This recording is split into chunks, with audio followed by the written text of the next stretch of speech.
నమస్తే, welcome to పురాలగోల్. ప్రస్తుతం మనం అసెంబ్లీ ప్రాంగణంలో మల్లన్నతోటి ఉన్నాము. ఎమ్మెల్సీ మల్లన్నతోటి శీతాకాల సమావేశాలకు వచ్చారు. చాలా రోజుల తర్వాత అసెంబ్లీకి కేసీఆర్ రాబోతున్నారు. ఏమనుకుంటున్నారు?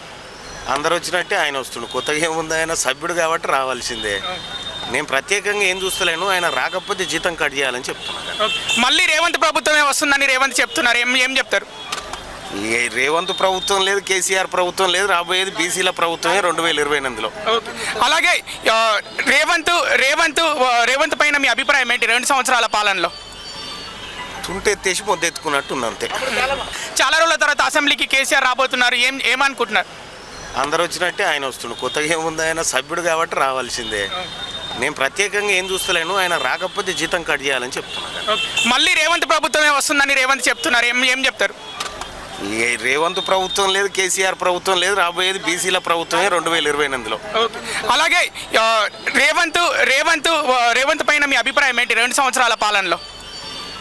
తుంటెత్తేసి మొద్దెత్తుకున్నట్టు ఉంది అంతే.